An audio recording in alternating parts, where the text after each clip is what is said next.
안녕하세요. 오늘도 사연살롱을 찾아주셔서 감사합니다. 30대 여자입니다. 뿌린 대로 걷는다는 말이 있죠. 저는 이번에 이 말을 절실히 느꼈던 사람 중에 한 명이에요. 그래서 이곳에 제 이야기를 들려드리고 싶어 사연을 써봅니다. 저는 어릴 때부터 몸이 약했어요. 선천적으로 심장이 약하게 태어난 아이여서 죽을 고비도 여럿 넘기고, 저희 부모님은 저 하나를 지키기 위해 할 수 있는 노력을 하느라 거의 일상생활을 하지 못할 정도였다고 들었어요. 그러다 제가 9살, 이젠 정말 끝인가 했을 때 기적처럼 심장 공여자가 나타났고 심장 이식을 받아 지금까지 살 수 있었어요. 법적으로 공여자의 정보를 알 수는 없었지만 당시 제 또래 아이라는 것은 짐작할 수 있었고, 저와 우리 가족은 모두 제 안에서 뛰고 있는 심장의 주인인 아이 목까지 열심히 살자고 다짐하며 매사 최선을 다해 살았어요. 그래서 저는 공부를 열심히 했고, 아빠는 다니던 회사에서 나와 사업을 열심히 하셨죠.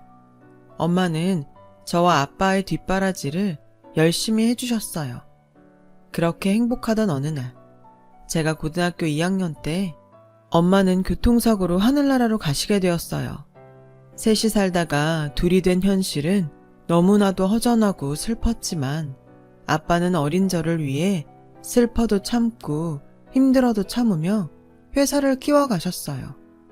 저 역시 계속 엄마를 그리워하면 아빠가 슬퍼하실 것 같아 애써 밝은 척을 하며 살았고요. 아빠는 원래 그렇게 표현을 많이 한다거나 다정한 성격은 아니었는데 아빠 혼자 엄마의 자리까지 채우려 노력하다 보니 성격도 다정다감하게 바뀌시더라고요. 자기가 신경 쓰지 않으면 제가 엄마가 없다는 것이 티가 날까봐 그렇게 세심하게 저를 챙겼어요. 서로 상처와 노력을 알고 있는 저와 아빠는 다른 부녀지간보다도 더 애틋했고, 서로가 서로를 측은해하며 좋은 얘기는 과장되게 많이, 나쁜 얘기는 꼭 하지 않아도 되는 건 알아서 하지 않을 정도로 서로를 배려했었죠. 그렇게 저는 25살에 처음으로 직장인이 되었습니다. 어른이 된 저에게 아빠는 술 한 잔을 사주시면서 이렇게 말씀하셨어요. 우리 딸이 사회인이라니 이제는 정말 다 큰 것 같네. 아빠, 20살 지난 지가 언젠데 나는 진작에 다 컸어. 아빠 눈엔 그냥 다 애지. 어떻게든 아빠한테 용돈 받으려고 애교 부리던 애. 근데 이젠 월급 받으니까 아빠한테 애교도 안 부리면 서운해서 어쩌냐? 무슨 그런 걱정을 해. 난 앞으로도 계속 아빠한테 애교 부려서 용돈 탈 거니까 그런 걱정은 넣어두세요. 신입사원 월급이 얼마나 짠데. 이래서 딸 자식은 다 도둑이라고 하나 보다. 너 그러다 금방 시집 간다고 남자 데리고 오는 거 아니지? 아빠는 너 시집 안 가면 좋겠다. 무슨 아빠가 그래. 다른 아빠들은 딸이 얼른 좋은 남자 만나서 시집 갔으면 좋겠다고 한다던데. 누가 그래? 이렇게 공들여서 키워놨는데 어떻게 딴 놈한테 줘? 난 싫어. 그런데요, 제가 직장 생활한 지 5년이 지나도록 남자친구 있다는 소리를 하지 않자 아빠는 언제 그랬냐는 듯 이렇게 말을 바꾸셨어요. 세상 남자 새끼들이 죄다 눈에 띄었지. 어떻게 내 딸을 못 알아봐? 언제는 시집가지 말라며. 그거야 그때는. 아무튼 너 정말 없어? 아빠가 한번 알아봐. 싫어. 아빠가 골라주는 남자랑 결혼하라고? 그게 싫으면 빨리 좀 데려와 보던가. 아빠는 자기가 그렇게 말하면서도 민망한지 말끝을 흐리셨어요. 사실 저는 만난 지 얼마 되지는 않았지만 남자친구가 있었고 타이밍 봐서 소개를 하려고 했는데 아빠가 저렇게 말하니 지금이 기회다 싶었어요. 그래서 아빠의 말이 있고 며칠 후 슬쩍 만나는 사람이 있다고 이야기를 하니 그럼 얼른 자기한테 소개를 해야지 뭘 뜸을 들이냐며 재촉을 하시더군요. 그렇게 남자친구는 저희 아빠를 만나게 되었어요. 솔직히 조건이라는 것으로 판단했을 때 그리 좋은 조건의 사람은 아니었어요. 평범한 직장인에 저보다 연봉도 적었거든요. 하지만 저와 성격도 잘 맞고 무엇보다 저희 아빠처럼 다정다감하고 언제나 저를 우선시하는 그 마음이 너무 좋았는데 남자친구는 자신이 내세울 조건이 하나도 없다면서 아빠를 만나러 가는 내내 긴장을 엄청 했어요. 걱정하지 마. 우리 아빠는 사람을 보지 조건을 보지 않아. 이건 내가 장담해. 그래도 그게 쉬운 일은 아니잖아. 아버지도 말씀은 그렇게 하셔도 좋은 조건의 남자를 만났으면 하시겠지. 그렇게 남자친구는 걱정을 한가득하고 아빠와 첫 대면을 했고 아빠는 남자친구와 인사를 나누었어요. 기본적인 것들을 물으시며 저에게 어떻게 대하는지 눈여겨보시더라고요. 그리고 물수건부터 물잔까지 저를 살뜰히 챙기는 모습을 보시더니 혼자 흐뭇하게 웃으시더라고요. 합격이었어요. 나는 다른 건 됐고 우리 딸 내가 사랑했듯 자네가 많이 사랑해주면 나는 무조건 좋네. 사랑이 밥 먹여주냐고 하지만 사랑이 없으면 아무리 돈이 많고 능력이 훌륭해도 다 의미가 없어. 난 물질적으로 풍족하기보다 마음이 풍족한 사람이 내 사위가 됐으면 좋겠네. 우리 딸이 이렇게 좋아하고 자네가 또 우리 딸을 살뜰히 챙기니 나는 자네가 무조건 좋아. 저희 아빠는 제가 장담했듯 남자친구의 성격과 됨됨이를 높게 평가하셨죠. 저희는 그렇게 1년을 더 만나다 드디어 결혼을 하기 위해 남자친구의 집에 인사를 가게 되었어요. 남자친구의 집은 시골에서 작은 하우스 농사를 짓고 계셨어요. 그 규모가 그리 크지 않아 형편이 그리 좋지 않다는 건 미리 알고 있었는데 남자친구가 저와 결혼을 하려 한다고 말씀드리자 예비 시부모님의 얼굴빛이 그리 좋지 않으셨어요. 니들이 알아서 할 수 있으면 모를까? 우리는 신혼집 하나 장만해줄 돈이 없다. 올해도 하우스가 잘 되지 않아서 손해를 보게 생겼거든. 예비 시어머니는 결혼이란 말에 구구절절 사정을 이야기하셨고 저희는 저희끼리 작게 시작하면 되니 걱정하지 말라고 말씀드리니 금세 예비 시부모님 두 분의 얼굴이 활짝 피셨어요. 저 역시 아빠처럼 시댁이 꼭 잘 살아서 누구처럼 아파트 한 채는 사줘야 한다는 생각은 애당초 없었고 그저 인품만 좋으시면 된다고 생각했기에 그때는 시댁이 잘 살지 못한다는 것이 크게 걸림돌이 되지 않았어요. 그리고 드디어 본격적으로 결혼 준비에 들어간 저희들은 거의 매일 신혼집으로 사용할 월세집과 전셋집을 알아보게 되었어요. 월세는 보증금에 비해 높은 월세가 부담이고 전셋집은 집이 거의 나오지 않거나 보증금이 너무 세서 엄두가 나지 않아 슬슬 걱정이 되고 있던 찰나 우리가 집 때문에 속을 끓이고 있다는 것을 알고 계셨던 아빠가 신혼집을 해주셨어요. 아빠, 이렇게까지 도움받으려고 한 건 아니었는데. 알아. 그래서 해주는 거야. 힘들면 아빠한테 손 벌릴 법도 한데 니들이 어떻게든 하려고 하는 모습이 기특해서 내가 해주고 싶어서 해주는 거니까 걱정하지 말고 들어가 살아. 장인어른 감사합니다. 제가 두고두고 이 은혜 보답하며 살겠습니다. 보답은 됐고 내 딸한테 두고두고 잘해. 나한테 보답한다고 생각하고 자네 내 딸 눈에 눈물 나게 하면 나 가만 안 있어. 당연하죠. 저 평생 성희한테 잘하고 살 겁니다. 그건 걱정하지 않으셔도 됩니다. 저희는 그렇게 아빠의 도움으로 신혼치고는 꽤 괜찮은 아파트에서 신혼을 시작할 수 있었어요. 아내 살림살이도 아빠가 혼수는 여자가 하는 거니 이왕 해주시는 거 다 해주시고 싶다고 하셔서 가구며 가전제품도 가장 좋은 걸로만 했고요. 시작이 이렇다 보니 이젠 남편이 된 남자친구는 자기는 한 번도 이렇게 살아본 적이 없었는데 저와 결혼하고 너무 분에 넘치는 생활을 한다며 고마워했어요. 아빠의 바람대로 남편은 고마운 만큼 저를 끔찍하게 사랑해 주어서 너무 행복했어요. 그리고 언제까지 이 행복이 계속될 거라고 믿어 의심치 않았는데 그렇게 1년 후 저희 아빠가 가난 말기라는 소식을 듣게 되었어요. 저는 믿을 수 없는 사실에 매일 절망하고 눈물을 흘리며 아빠가 아프다는 사실을 믿지 않으려고 했어요. 하지만 제가 그러면 그럴수록 아빠는 더 저를 걱정하셨고 남편 또한 제가 계속 현실을 직시하지 않으면 이 아까운 시간도 모두 다 허망하게 흘러간다며 최대한 아빠와 함께 있자고 했어요. 아빠, 간이식 같은 것도 있잖아. 내가 할게. 아빠만 살 수 있다면 난 심장이라도 떼줄 수 있어. 땡! 그런 무서운 소리 하는 거 아니야?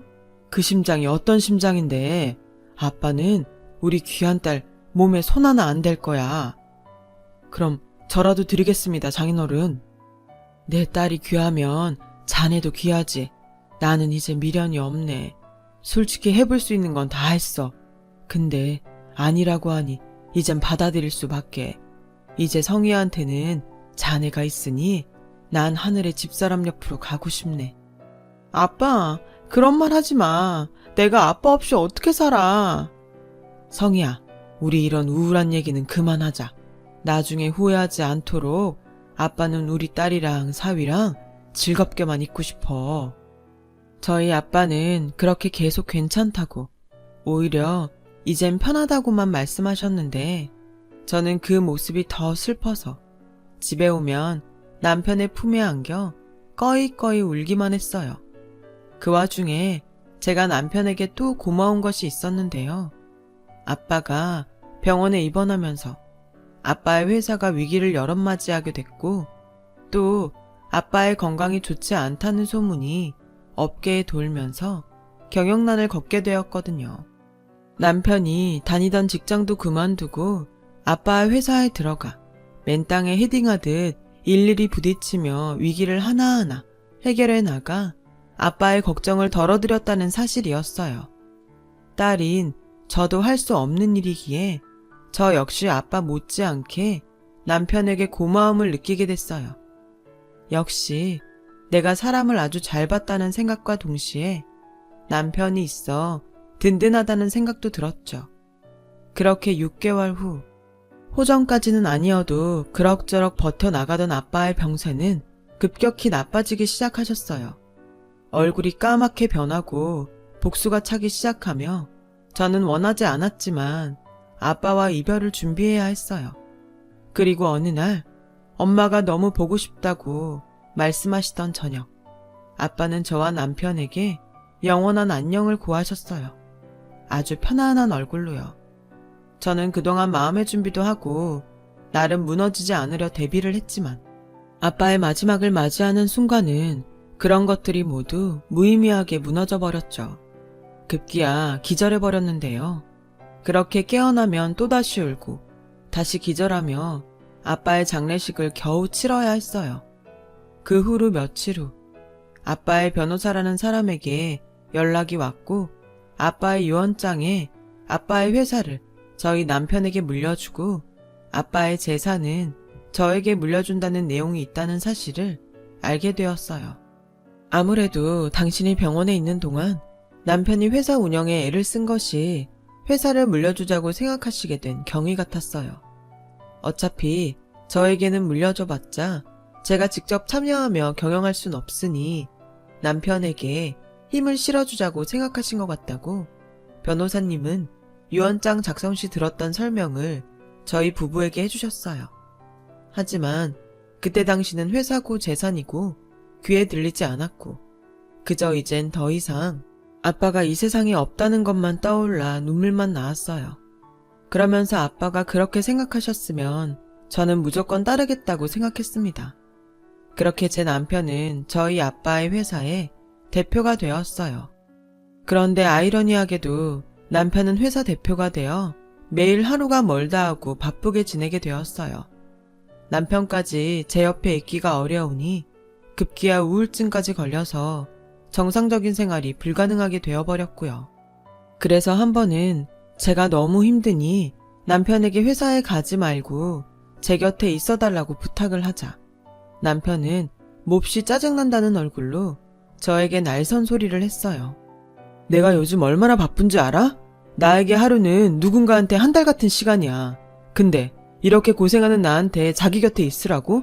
내가 당신 이해해서 아무 말 안 했는데 당신 이 정도면 오바야. 제발 정신 좀 차려. 다른 집 와이프는 남편이 대표면 내조하느라 정신없다는데 당신은 지금 내 앞길을 막을 셈이야? 그렇게 자기 말만 하고 남편이 현관문을 나서는데 그 순간 그 자체가 너무 충격이었는지 정신이 번쩍 들었어요.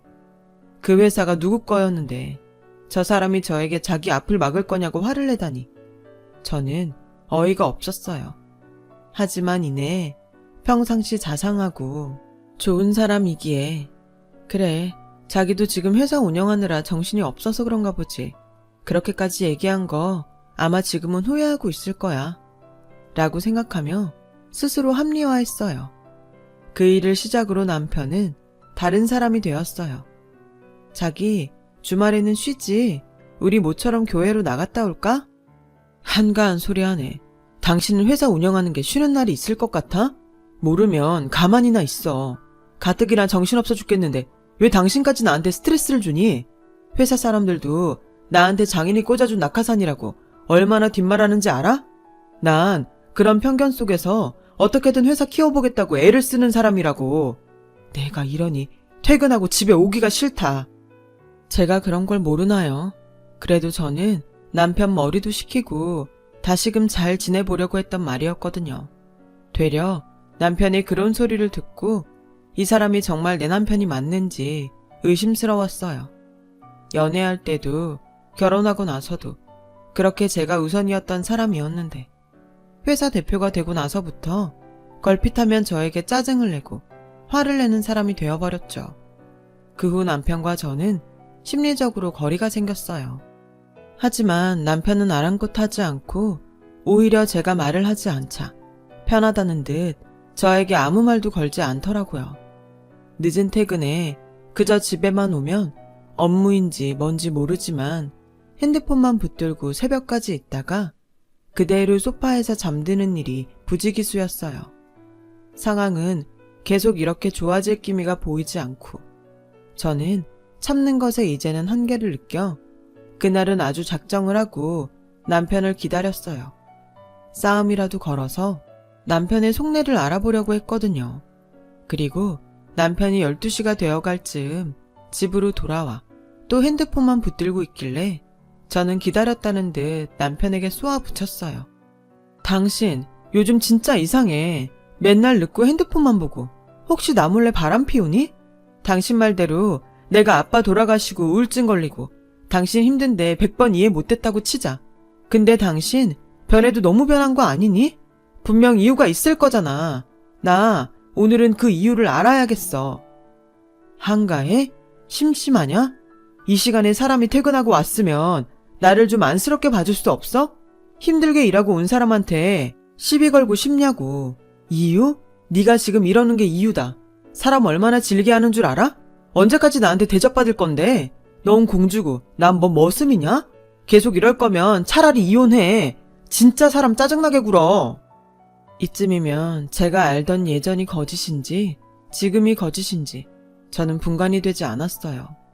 이젠 아빠도 없는데 남편까지 이혼하자고 하니까 정말 세상에 의지할 곳이 하나도 없더라고요. 저 혼자 떨어져 나온 기분에 망연자실하고 있는데 남편은 분이 풀리지 않았다는 듯 곧 넘지 말아야 할 선을 넘겨버렸어요. 아, 이유라고 하니까 너한테 이 말은 꼭 해야 할 것 같다. 자기는 나한테 사정고지 다 했으니 괜찮다고 생각하는 모양인데 당신 애 못 갖는 거 나한테 그리고 우리 집에 안 미안하냐? 나도 남잔데 당연히 내 자식 갖고 싶지. 너만 속 편하면 다야? 뭐라고? 내가 결혼 전에 당신한테 이미 말했잖아. 나도 애 갖고 싶어. 그래서 결혼하기 전에 산부인과도 계속 다녔다고. 근데 안 되는 걸 나라고 어떡해?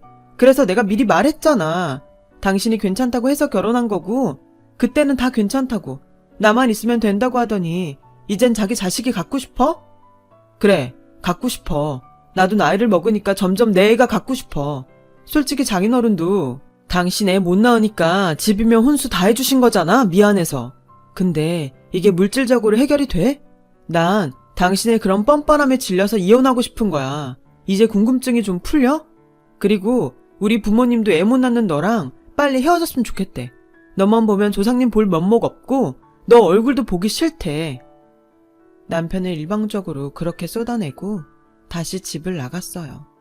저는 남편이 나간 현관문만 멍하니 쳐다보며 이젠 더 이상 남편과 잘 지낼 순 없겠다는 생각이 큰 파도처럼 저를 덮쳐오는 것 같았죠. 그리고 얼마 시간이 지나지 않아 저는 한 가지 충격적인 사실을 알게 되었어요. 평소 애 때문에 저에 대한 감정이 좋지 않아 그날 남편은 우발적으로 이혼 이야기를 꺼냈다고 생각했는데 남편은 그 일이 있기 훨씬 전부터 저와의 이혼을 생각하고 준비하고 있었더군요.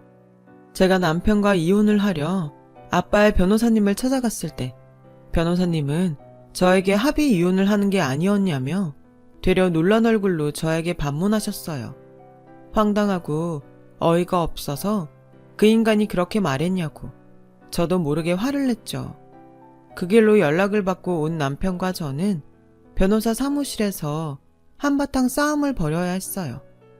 합의 이혼? 내가 언제 합의했는데? 어제 내가 왜 이혼하고 싶은지 말 다 했잖아. 당신도 할 말 없어서 아무 소리 안 한 거 아니야?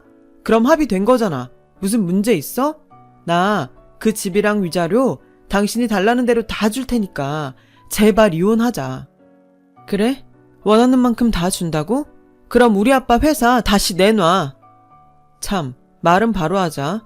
이제 내 회사야.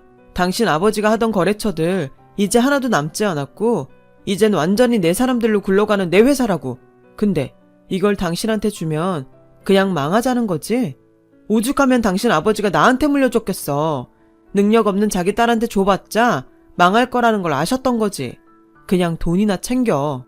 우리 제발 좋게 좋게 끝내자. 솔직히 이거 소송으로 가면 내가 당신한테 받을 게 더 많아. 그동안 당신이 나한테 어떤 대접을 받고 살았냐? 당신은 유책 배우자야. 그동안 저한테 자발적으로 잘해줘 놓고 마치 제가 자기를 일방적으로 부려먹었다는 듯 남편은 궤변을 늘어놓았고 악에 바친 저는 이기든 지든 이 싸움을 끝까지 하고 싶었는데 변호사님은 지금으로는 제가 불리한 것 같다며 원하는 만큼 돈을 챙겨 그냥 이혼하고 훗날을 생각하자고 저를 설득하셨어요. 저는 하루아침에 이혼하게 된 현실 앞에 모든 것이 받아들이기 힘들고 하지 말아야 할 생각까지 하던 어느 날 우연히 동네의 한 애견센터에서 파양되었다는 사연을 가진 강아지를 보게 되었어요. 새끼 때는 그렇게 예쁘다고 데려가 놓고 이젠 덩치도 커지고 불편해지니까 이사 간다고 여기 앞에 버리고 간 거 있죠? 사람이 진짜 못됐어요. 에휴, 얘가 뭘 잘못했다고. 불쌍해라. 이젠 컸다고 분양도 안 될 텐데 걱정이네요. 무료 분양한다고 하면 별 이상한 사람들이 꼬일 것 같은데 얘를 어쩌면 좋나. 저는 그때 뭐에 홀린 듯 그 강아지를 분양해왔어요. 사장님 말대로 무료 분양이면 이 아이 신세가 초라한 것 같아서 100만 원을 주고 데리고 왔죠. 어쩌면 전 그때 파양된 강아지와 제가 똑같은 처지인 것만 같았는지도 몰라요. 그래서 처음 길러보는 강아지였는데 뭐든 제일 좋은 걸로 해주고 싶었고 강아지는 행복이라는 이름으로 저의 반려견이 되었어요. 행복이는 버림받았던 자신을 제가 데리고 와서 사랑을 줬다는 것을 알기라도 하듯 항상 제 옆에 살을 붙이고 체온을 나눠줬고 그 덕분에 마음의 치유가 많이 되었습니다.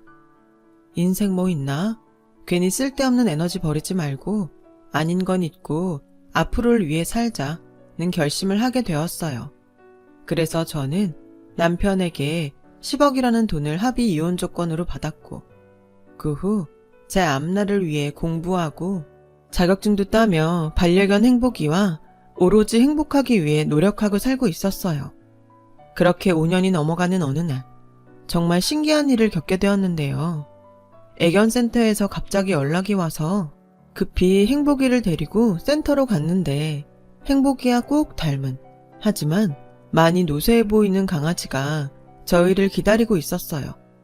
이름이 행복이라고? 내가 너 파양됐다는 소식을 듣고 얼마나 놀랐는지 몰라. 근데 지금 보니까 오히려 다행이네. 좋은 주인을 만나서 정말 잘 됐다. 행복이의 할머니견이라는 강아지를 데리고 온 그 할머니는 저를 보며 고맙다고 제 손까지 잡아주더라고요. 어쩐 일인지 행복이 할머니라는 강아지는 처음 보는 저에게 다가와 자기 몸을 비비며 친근함을 표시했어요. 너도 고맙지? 얘가 지 손녀를 아가씨가 잘 키워줘서 고마운가 봐요. 저런 행동 우리 손녀하고 오랜만에 보네요. 손녀분이 어디 다른 데 가셨어요? 네, 9살 때 하늘나라로 갔죠. 이 강아지가 지금은 늙고 힘이 없지만 그때 우리 소녀가 이 애를 아주 예뻐했어요. 나한테는 얘가 우리 손녀인데 얘도 늙고 저도 늙고 시간이 많이 흘렀네요. 아, 손녀분은 아주 좋은 곳으로 갔을 거예요. 저도 부모님이 모두 손녀분이랑 같은 곳에 갔거든요. 근데 아주 좋은 곳에 간 것 같은 기분이 들어요. 나도 그래요. 마지막까지 새로운 생명을 주고 갔으니 어딘가에서 살고 있다는 기분도 들어요. 우리 손녀는 가고 없지만 우리 손녀의 심장은 어딘가에서 뛰고 있을 거거든요. 처음엔 반대했는데 지금은 아주 잘한 것 같아요. 네? 손녀분이 혹시 심장을 기증하셨나요? 그 후 저는 할머니에게 더는 묻지 않았어요. 어쩌면 그 심장이 제 안에서 뛰고 있을지도 모른다는 생각은 들었지만 그 이상은 서로 모르는 것이 낫겠다는 생각이 들었어요. 하지만 제 몸에 부비는 노견 아이를 보며 심장이 쿵 하고 내려앉는 기분이 드는 것이 서로가 서로를 알아본 것이 아닌가 하는 생각이 들었죠. 저는 그 뒤 행복이를 더욱 저에게 온 운명의 아이라 여기며 끝까지 함께하겠다고 다짐을 했어요. 그리고 마침내 작지만 제 사업을 시작했어요. 말이 사업이지 사회사업을 하는 거라.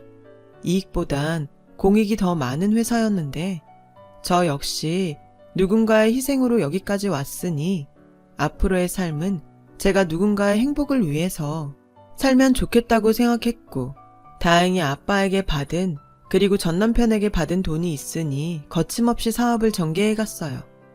누군가는 뭐 때문에 자기 돈까지 써가며 그런 사업을 하냐고 묻기도 했지만 누군가를 돕기 위한 일을 한다는 건 생각보다 얻는 것이 많다는 것을 어떤 사람들은 알지 못할 거예요.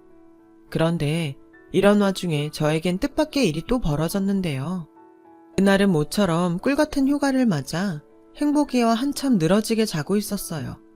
모르는 번호로 전화 한 통이 걸려왔고 워낙 사업 때문에 전화 오는 일이 많아 무심코 전화를 받으니 다신 듣고 싶지 않았던 사람의 목소리가 제 온 정신을 깨웠어요. 나야, 잘 지내? 내 번호 어떻게 알았어? 그리고 나한테 그런 말 하지 마. 소름 끼치니까. 미안해. 내가 하나부터 10까지, 아니 100까지 다 잘못했어. 그때는 내가 제정신이 아니었어. 그래, 그때 당신 정말 제정신이 아니더라. 해도 될 일인지 하면 안 되는 일인지도 모르는 당신 보고 난 진작부터 알았어. 나 할 말이 아주 많아. 나도 당했어. 속았다고. 그래서 정신이 번쩍 났는데 당신밖에는 아무 생각이 안 나더라. 우리 얼굴 보고 얘기하면 안 될까? 안 돼. 난 당신 얼굴 앞으로 살면서 다시는 보고 싶지 않아. 당신한테 일어나는 일 나는 하나도 궁금하지 않고 어떤 말도 듣고 싶지 않아. 끊을게. 그럼 진짜 미안한데 내가 이혼할 때 당신한테 준 10억 돌려줘. 지금 사업이 많이 어려워. 당신 아버지가 일군 회사잖아. 이대로 망하면 당신도 마음 아프지 않아? 당신이 그 10억을 주면 당장 급한 불은 끌 수 있어.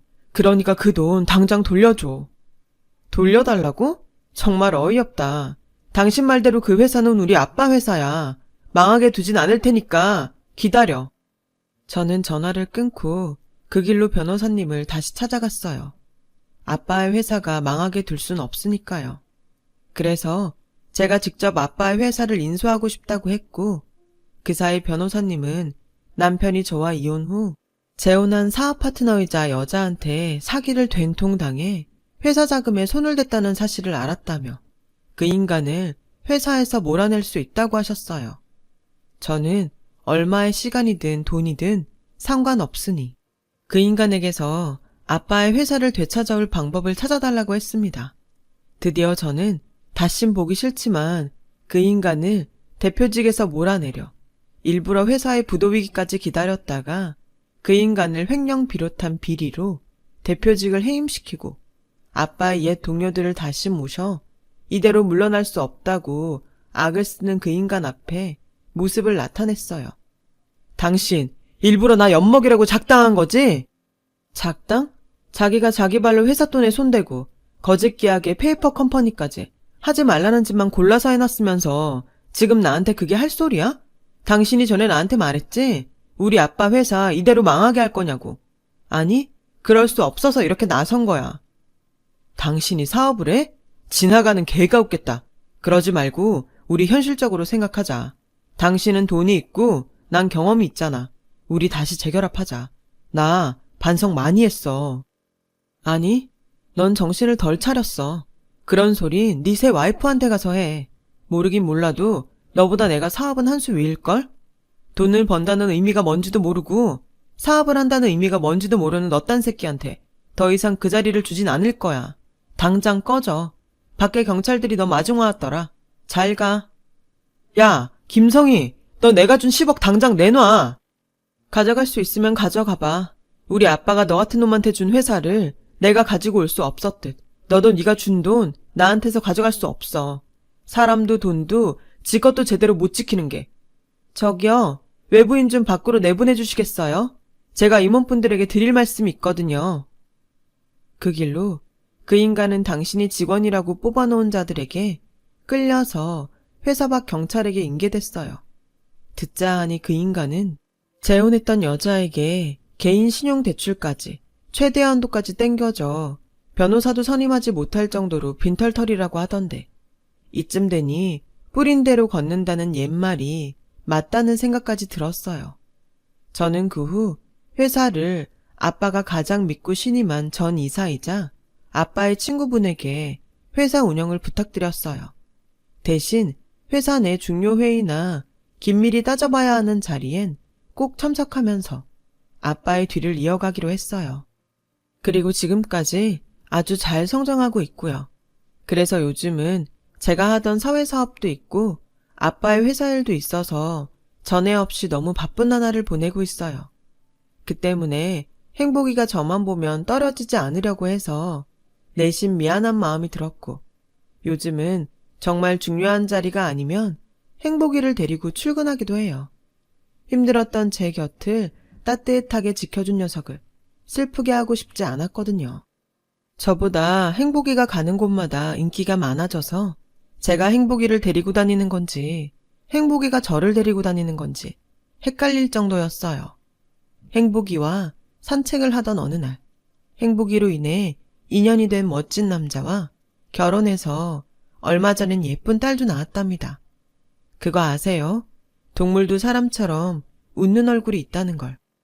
행복이의 웃는 얼굴을 보며 저도 덩달아 행복한 날을 살아가고 있답니다. 언젠가 하늘의 아빠와 엄마가 제가 궁금해 꿈속에 나타난다면 정말 자신있게 말할 수 있을 것 같아요. 저는 너무 행복하다고요. 용기도 막 나는 게 앞으로 어떤 일이 있어도 저는 모두 이겨낼 수 있을 것 같아요. 저희 가족 그리고 반려견 행복이와 함께요. 지금까지 저의 이야기를 들어주셔서 고맙습니다.